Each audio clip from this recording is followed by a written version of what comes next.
For the protein chapter, we're going to talk about several aspects, basically what is protein and really how much do we need in our diet. The tagline they talk about in your book is, could a protein-rich diet hurt more than your budget? And I think they're going for what that is that protein foods tend to be some of the more expensive foods on our grocery list, and so if we're eating a whole lot more of that, that can be expensive, but can it also be harmful in other ways? So we'll talk about that. In the U.S., most people get plenty of protein. We really don't see a ton of protein deficiency. I mean, it can definitely happen, but it's not that common. And the other question we'll address is, do athletes need more protein? So we'll talk about that. So what is protein in general? Besides, a powder that you hear about, or people need high protein, what is it really? So protein is a large polymer chain made up of amino acids. The one interesting thing about amino acids is that they do contain nitrogen, and that's unique. That is the only one of our nutrients that contains nitrogen, and so that gives us a little bit more insight into how protein is utilized in our body, because we could measure nitrogen in and nitrogen out. So again, those amino acids are considered those building blocks of proteins. And protein has many functions. I mean, most people probably think about muscle, that it plays a role in the structure of a lot of things: bone, hair, nails, skin. It's important to facilitate chemical reactions, helps with blood clotting, can help maintain our overall cellular functions, as well as fluid balance. So protein has a lot of roles in our body that don't have anything to do with muscle, which is probably what most people think of first. So this gives you a little bit more detail. So enzymes, and we talked about some enzymes when we were discussing digestion, and a lot of those are proteins. Antibodies, if you think about antibodies that build up to fight bacteria and viruses and other things, those are related to protein. Some of our transporters, protein hormones, insulin is a protein hormone that's important. Again, structure and movement. Acid-base balance, a lot of our proteins act as buffers. And our fluid balance as well, all those are roles of proteins. So how much do we need? So some of you may have heard different aspects. I'm always interested to hear what people have heard that they need in terms of protein.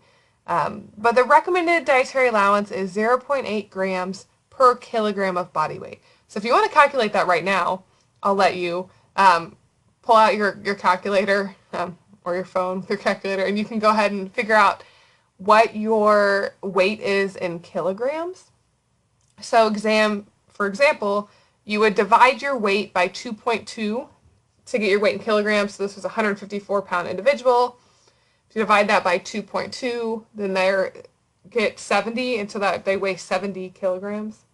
And then that individual, we're saying, okay, if they need 0.8 grams per kilogram, then they need about 56 grams of protein per day. So you can see they took that 70 times 0.8. Sometimes they'll give people a range, may say you need about 0.8 to 1 grams per kilogram, so maybe 56 to 70 grams of protein a day. Obviously, there are other things that are going to affect how much protein you need. Activity level, growth, disease state, other things. So this is just an overall general recommendation for protein, but it tends to be accurate. Sometimes I'll hear people talk about protein needs in terms of 1 gram per pound, which would obviously be way more. And really where I hear that is in a lot of workout communities, and I don't know where that recommendation ever came from. I don't know if it was someone mistaking the 0.8 to 1 grams per kilogram for 0.8 grams to 1 gram per pound. I'm not sure where that ever came up, but so I think there are a lot of people out there who think they need a lot more protein than they do. So the acceptable macronutrient distribution range is fairly wide, and that's really because protein needs are based not even necessarily that much on how many calories you take in, but your overall, again, your weight, your activity level, and lots of other things about you particularly. So here is an example of what proteins look like. So this is an amino acid, and then we'll put a bunch of these together to get a protein. So again, those amino acids have several different parts. You've got the acid group and the amino group. We're very creative when it comes to naming these things. But they all have a different side chain. So those side chains are what makes one amino acid different from the other. And there are 20 different amino acids. These amino acids are then linked together by peptide bonds. So this is a tripeptide because it has three. Most of our amino acids, or most of our proteins, excuse me, our polypeptides have a ton of amino acids put together. I'm not too concerned about this part of this, and again, I'm not going to ask you to memorize these essential or non-essential amino acids. If you go further in nutrition, you will. But these are amino acids in the essential category are ones that we cannot make in our body, and so these must be obtained from food. So again, we call those our essential amino acids. So when we have all of our amino acid, and you can see here, this is going to give you a picture of how they're put together in terms of protein. So this is probably the most scientific we're going to get in this chapter. So if this is confusing to you, and it may be just depending on how long it's been since you've had some of this science, just watch it a couple times or read through the book and come back. And I'm not going to expect you to be too detailed in knowing all of this, but I want you to have a general understanding of how proteins are put together. How do we build a protein molecule? So essentially we have, in transcription, the first step of this, our DNA, so that's our genetic material, is copied to make our messenger RNA. So we're essentially making RNA, which is then carrying the genetic code to this ribosome, which is going to tell us how to put the protein together. So essentially proteins are put together based on the order that's dictated from our DNA. So, that's where if we have genetic diseases or little small changes in our DNA, we can see what that can do in a lot of cases is affect how a protein is made. And then that can have an effect on that protein's function and structure in our body. So after you create that, essentially we're copying the code and the mRNA delivers it to the ribosome. That ribosome is then putting those amino acids in the order that is dictated by the code. And then you can see that protein chain with the different color amino acids. And the color is just representing different amino acids put together. And the protein is made to that DNA code. That's as detailed as we're going to get for that. But I just want you to understand how complex the process of putting proteins together is.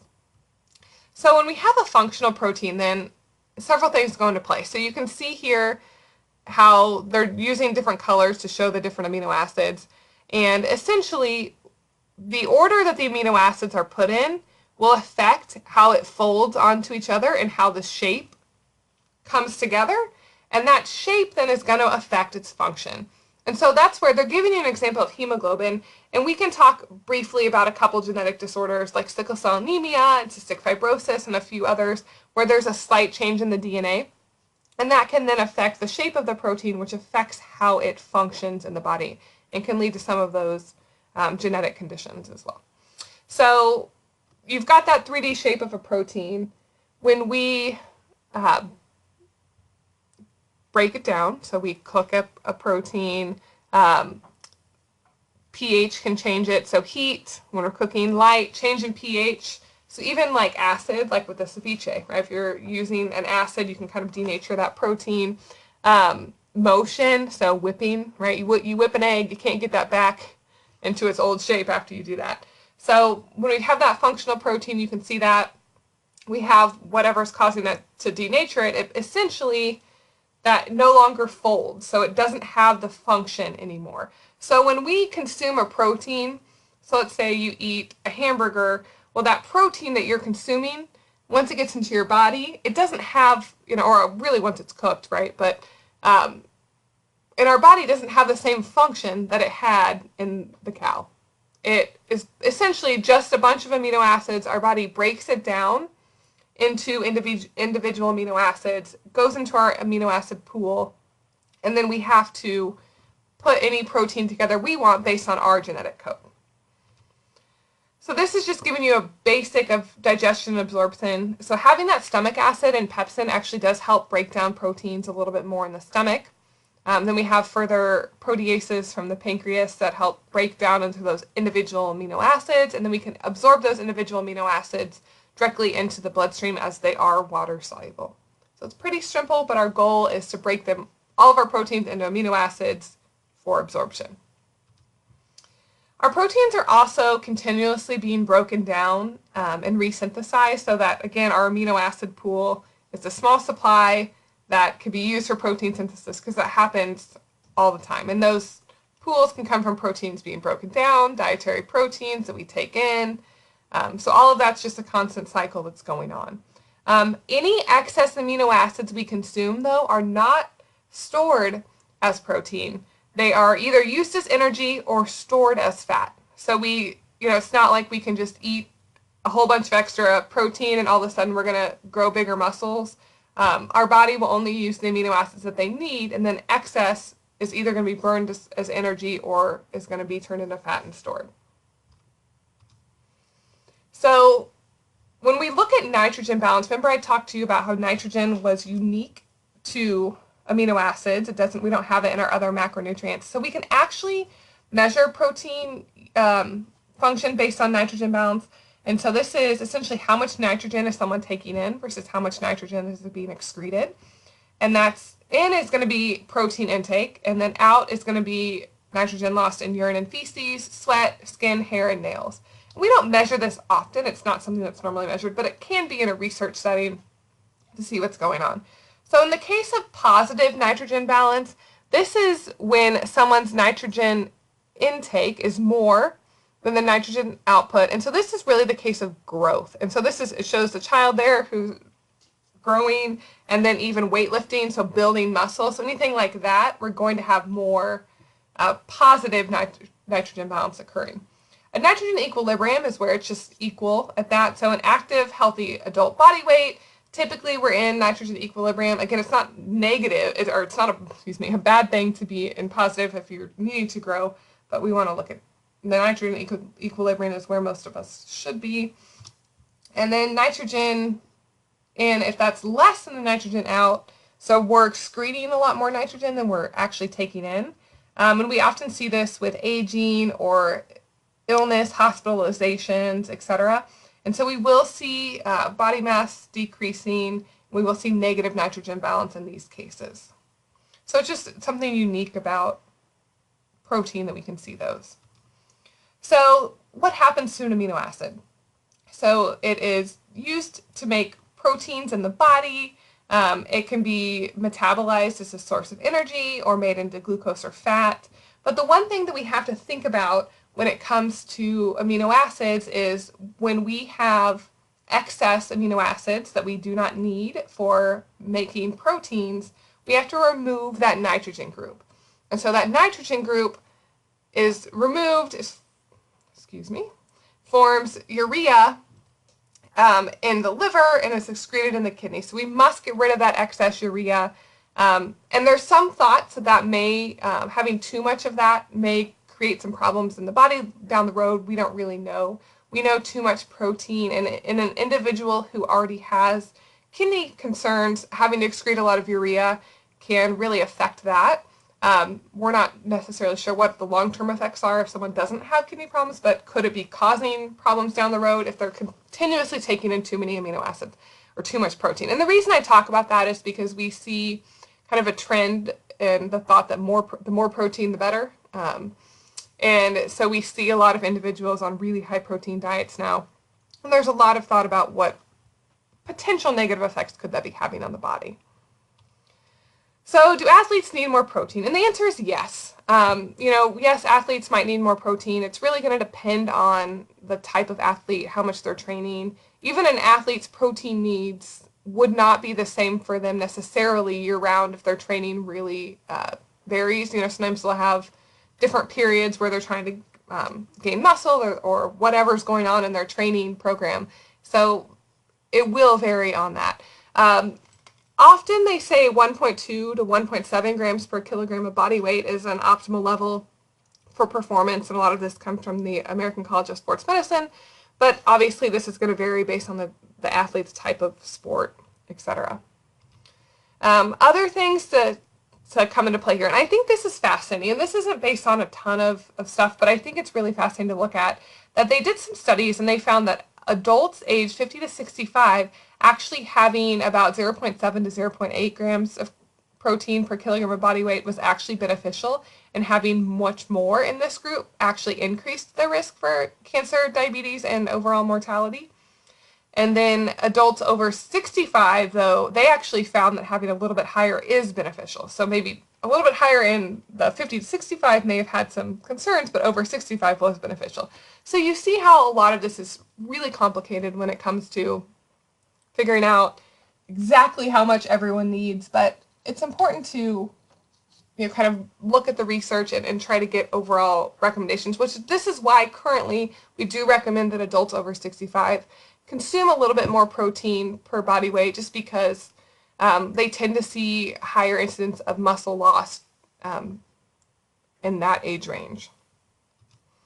So what's our typical protein intake in the US? So this shows you where the RDA is in the typical protein intake. So most individuals in the US are meeting their protein needs. So if you want to look at that in more detail, you can.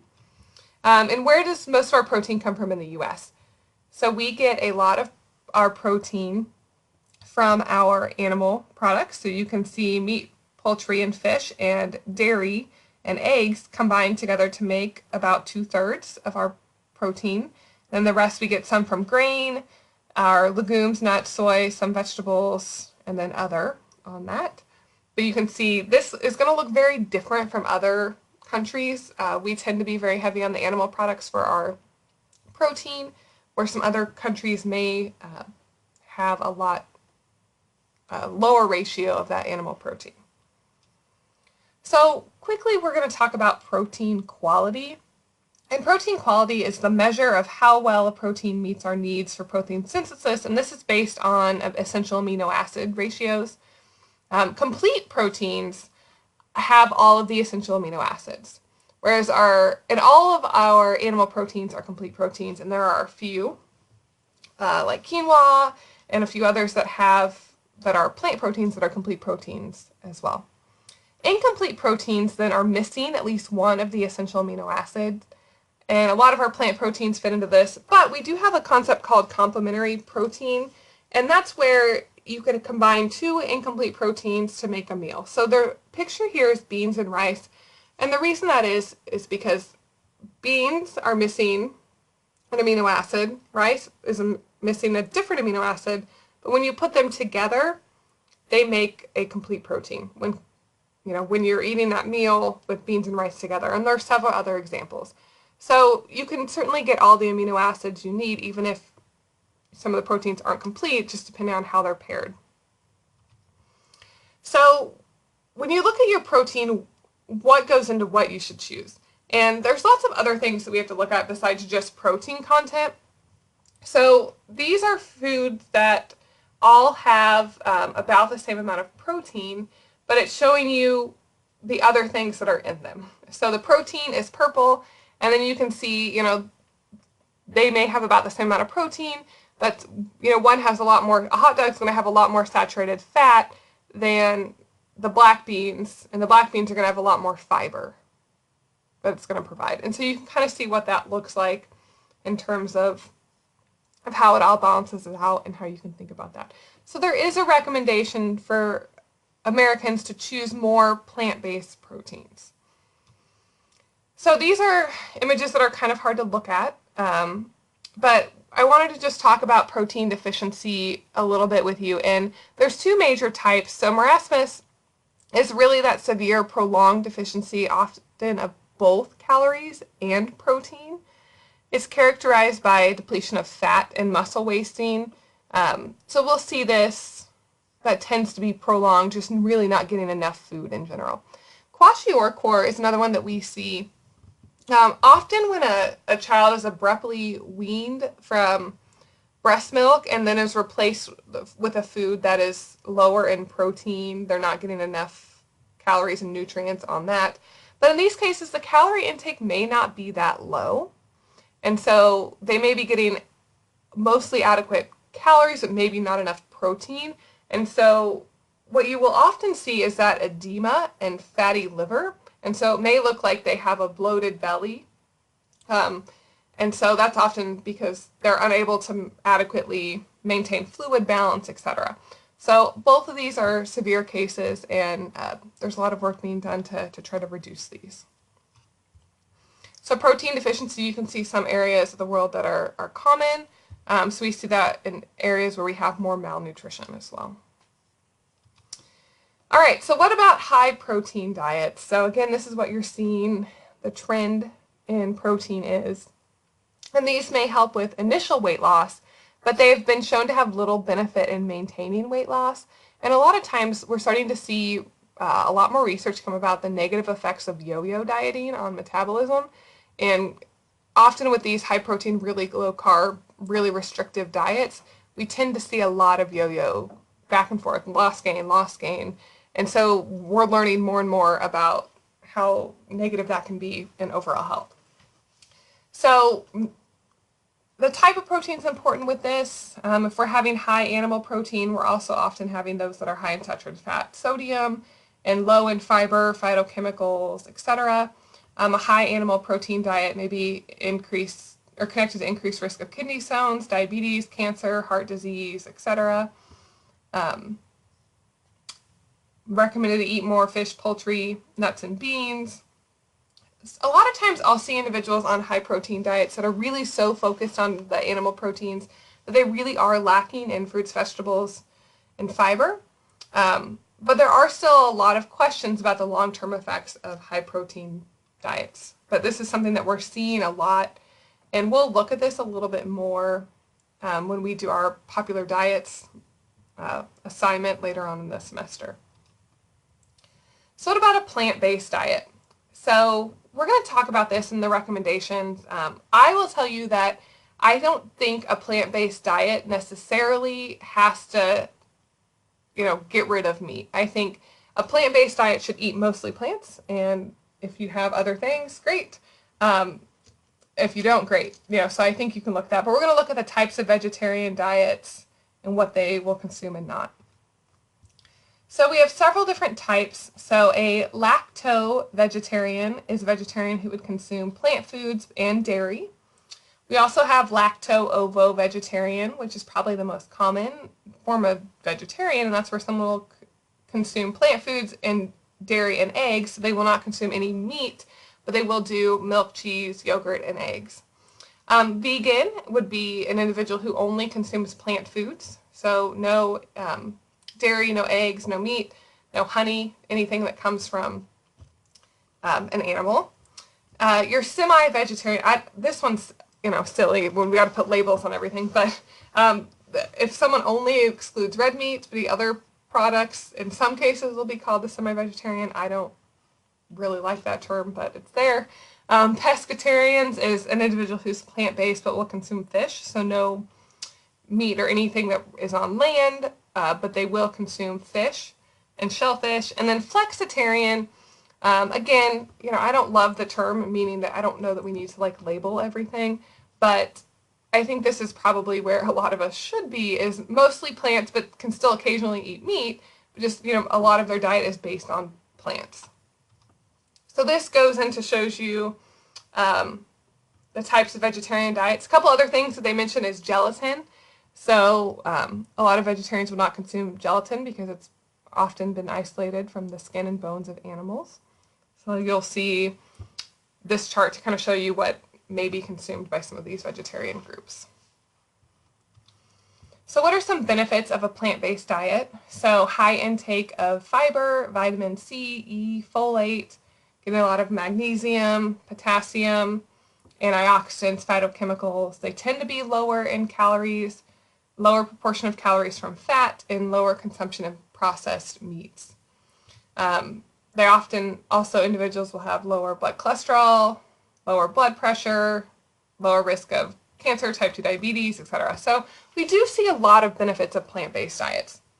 Again, I'm a big advocate for eating a lot of plants, and then, again, that doesn't mean, that you can't ever eat meat. I see a lot of individuals who will say, oh, I could never be plant-based because I could never give up hamburgers. And so there are a lot of us coming in the nutrition world who are saying, to eat a lot of plants and to really base your diet around plants, that doesn't mean you can never have a hamburger. Some people choose to go that route, but some people want a little bit more flexibility. So I think that, we could get a lot of these benefits from eating more plants and still have other things that we may not want to give up. And that's, we totally want to have a diet that's satisfying and that we are eating what we're happy with. When we talk about cancer in this chapter, and I'm not going to talk much about it in terms of actually the biology of cancer, but it is important, remember, as that second leading cause of death in the U.S. And so this is the development. And so there's some genetic mutations. So there's genetic mutation. It starts to grow. You've got promotion, progression. You'll have more mutations. And then eventually it can turn into an invasive cancer, which can spread throughout the body. So again, this is happening, in our society where obviously cancer has become something that is a major cause of death. And so it's something that we're really wanting to look at in terms of how we can potentially prevent some types of cancer from happening through diet. And so when we look at cancer risk, there's lots of things that go into play.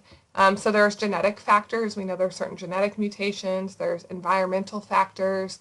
And environmental factors can even be things like where you live. We've seen even your job exposure. We've seen a lot of those things happening with individuals who were first responders on 9/11 or had other jobs where they worked in areas with a lot of chemical exposure. We've seen, increased risk of cancer from those.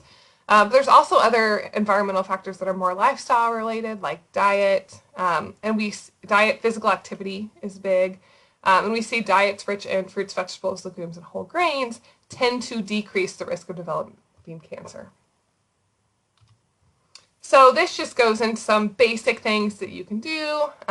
Achieve or maintain healthy body weight, limit consumption of energy-dense foods, limit consumption of red meat, salt intake, physical activity. You can see encourage infant breastfeeding was one on there. Mostly foods of plant origin. Limit alcoholic drinks, aim to meet nutritional needs through diet alone. We'll talk about this more when we talk about supplements, but there actually have been several studies that have linked high-dose supplements to increased risk of cancer. And then some molds can actually produce toxins that may be cancer-causing compounds. So all of those are things to think about. So we're also going to look at phytochemicals briefly and what those are. And phytochemicals are essentially, they're not considered our true nutrients, but they are really beneficial compounds on that. So they may be color, aroma, flavor for food. A lot of them have antioxidant, anti-inflammatory effects. A lot of our pigments are a rich source of those phytochemicals, meaning those colorful foods tend to be really good sources. So these are some examples of some phytochemicals. So again, we don't consider them our true nutrients in terms of that we have disease without them, but we do know that they can have health benefits, and we're learning more and more about these. So polyphenols is one group that may have anti-inflammatory effects and lower the risk of chronic disease as well. And so you can see some of these, some examples are like our onions, leek, broccoli, green tea, some of our herbs, parsley, thyme, lemons, berries, soy. All of those have a lot of benefits on there. You will see soy, you see a lot of bad press about soy, and there is one or two types of breast cancer that may be more sensitive to the isoflavonoids and the estrogen-like compounds in soy, but overall, we actually see a decreased risk of cancer in individuals who eat soy. And so, again, that's an example of kind of the fear in the media, especially when a lot of individuals, don't really understand the research and they're, kind of afraid of some of these compounds that may actually be beneficial. So some more types, resveratrol, carotenoids. We talked about the isoflavonoids as well. Things like lycopene in tomatoes and watermelon can help lower the risk of prostate and ovarian cancer. So there are a lot of these benefits that we're still discovering in a lot of these plant-based foods. So this gives you some ideas for how to incorporate more plant-based foods into your diet. The recommendation, at least 5 portions of fruits and vegetables every day. Breakfast is a good time to get them in. I think if I can do more at breakfast, then I've set myself up well for the day. So it gives you some ideas. Add more color food, add vegetables into scrambled eggs, add vegetables to pizza. That's one of my favorite things to do. And sometimes it's as simple as if we're, feeling really lazy for dinner or something and just want a pizza. Our grocery store would have fresh made cheese pizza that you could buy ready to cook, and then we'd go to the salad bar and load up on vegetables and just put it all on top, so it was like a salad on top of the pizza. And so there's lots of things that you can do to add more of those into your diet. So there are some nutrients that you need to be concerned of with plant-based diet, though.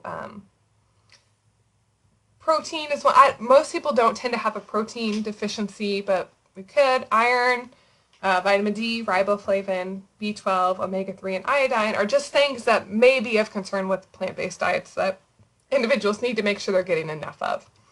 So iron and zinc, zinc and iron may be less bioavailable from plant foods. We can't absorb them as well. But there are lots of ways to get them. So our soybeans, legumes tend to be good sources of both. And with iron, with the non-heme iron, vitamin C enhances that. So doing vitamin C rich foods with some of the iron foods can help. Calcium, vitamin D, and riboflavin are often found in our dairy products, and so if someone isn't doing dairy, they can have a risk of this. And so, need to make sure you're getting either supplements or plant sources of these. B12 is the only food that's really only found in animal foods. And so vegans must either obtain this from fortified foods, things like nutritional yeast, or a B12 supplement. Iodine and omega-3 fatty acids are often found more in our fish and seafood, and so individuals aren't doing those. They just may need to want to make sure they're doing more like iodized salt for iodine, and then getting some of the omega-3 and some other things like algae, flaxseed, walnuts, etc.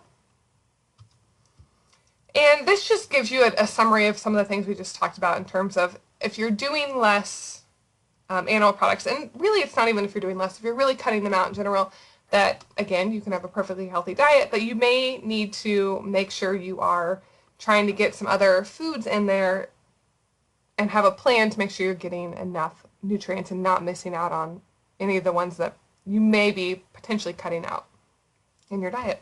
So hopefully that helps. We'll talk more about this theme throughout the semester of eating more plants. Again, I don't want anyone to take that I'm telling you can't eat your favorite foods, etc. But we do see a lot of health benefits from incorporating more plants into our diet. And it's one thing that, especially when we're on the go and busy, it can be easy to leave out and not consume enough. So we'll talk about some more ideas as we go. Have a great day.